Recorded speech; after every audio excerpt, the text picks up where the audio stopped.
Hi ಎಲ್ರಿಗೂ ನಮಸ್ಕಾರ. ನಾನು ನಿಮ್ಮ ಕಾಮಾಕ್ಷಿ ಕುಮಾರ್ ಯೂಟ್ಯೂಬ್ ಚಾನಲ್ಗೆ ಸ್ವಾಗತ.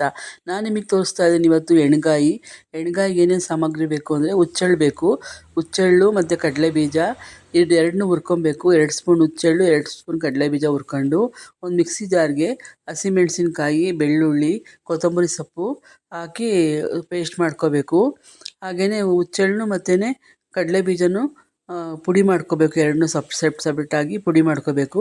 ನೋಡಿ, ಮಿಕ್ಸಿ ಜಾರ್ಗೆ ಹಸಿಮೆಣ್ಸಿನ್ಕಾಯಿ, ಬೆಳ್ಳುಳ್ಳಿ ಎಲ್ಲ ಹಾಕೋತಿದ್ದೀನಿ. ಆಗ ಒಂದು ಸ್ವಲ್ಪ ಸಾಂಬಾರು ಸೊಪ್ಪು ಇಷ್ಟನ್ನು ಪೇಸ್ಟ್ ಮಾಡ್ಕೋಬೇಕು. ಹಾಗೆ ಒಂದು ಒಲೆ ಹಚ್ಚಿ ಒಂದು ಕುಕ್ಕರ್ ಇಡಬೇಕು. ಕುಕ್ಕರ್ ಇಟ್ಟು ಒಂದು 2 ಸ್ಪೂನ್ ಎಣ್ಣೆ ಹಾಕಬೇಕು. 2 ಸ್ಪೂನ್ ಎಣ್ಣೆ ಬಿಸಿ ಆಗಬೇಕದು. ಸ್ವಲ್ಪ ಬಿಸಿ ಆದಮೇಲೆ ಅಲ್ಲಿವರೆಗೂ ಕಾಯ್ತಾ ಇದೆ. ಆಮೇಲೆ ಸ್ವಲ್ಪ ಸಾಸಿವೆ ಹಾಕಬೇಕು. ಸಾಸಿವೆ ಮತ್ತು ಜೀರಿಗೆ ಹಾಕಬೇಕು. ಸ್ವಲ್ಪ ಚೆನ್ನಾಗದು ಚಿಟಪಟ ಅಂತ ಸಿಡಿಬೇಕು ಸಾಸಿವೆ ಜೀರಿಗೆ. ಆವಾಗಲೇ ಯಾವುದೇ ಅಡುಗೆನಾದರೂ ಟೇಸ್ಟ್ ಬರೋದು. ಅರ್ಜೆಂಟಾಗಿ ಮಾಡಬಾರ್ದು. ಸ್ಟವ್ ಕಾಯೋವರೆಗೂ ಸ್ವಲ್ಪ ಇದ್ದು ಅದಕ್ಕಾದಮೇಲೆ ಚಿಟಪಟ ಅಂತ ಸಾಸಿವೆ ಜೀರಿಗೆನ ಚೆನ್ನಾಗಿ ಸಿಡಿಸ್ಬೇಕು. ಸಿಡಿಸಾದ್ಮೇಲೆ ನಾವು ಈರುಳ್ಳಿ ಹಾಕಬೇಕು. ಈರುಳ್ಳಿ ಸಣ್ಣದಾಗಿ ಹೆಚ್ಕೊಂಡಿರಬೇಕು. ಒಂದು 2-3 ಈರುಳ್ಳಿ, ನಮ್ಗೆ ಎಷ್ಟು ಗೊಜ್ಜು ಬೇಕು ಅಷ್ಟು, ಬದನೆಕಾಯಿ ಎಷ್ಟಿರುತ್ತೆ ಅಷ್ಟು ಸಣ್ಣದಾಗಿ ಈರುಳ್ಳಿ ಹೆಚ್ಕೊಂಡಿರಬೇಕು.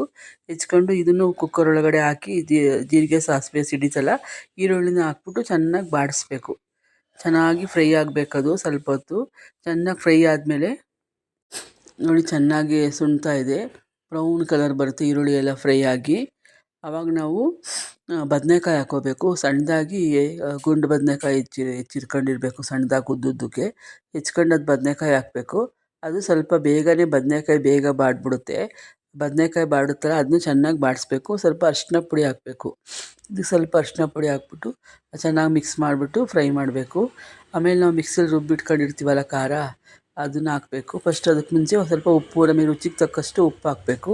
ಆಮೇಲೆ ಹಸಿಮೆಣ್ಸಿನ್ಕಾಯಿ, ಬೆಳ್ಳುಳ್ಳಿ, ಸಾಂಬಾರು ಸೊಪ್ಪು ಪೇಸ್ಟ್ ಹಾಕ್ಬಿಟ್ಟು ಅದರಲ್ಲಿ ಮಿಕ್ಸಿ ತೊಳೆದು ನೀರೆಲ್ಲ ಹಾಕ್ಬಿಟ್ಟು ಆಮೇಲೆ ಬೆಲ್ಲ ಹಾಕಬೇಕು. ಒಂದು 2 ಸ್ಪೂನ್ ಬೆಲ್ಲ, ಹಾಗೆ 2 ಸ್ಪೂನ್ ಕಡಲೆಬೀಜ ಹುರಿದು ಪುಡಿ ಮಾಡ್ಕೊಂಡಿದ್ವಲ್ಲ ಆ ಪುಡಿ ಹಾಕಬೇಕು.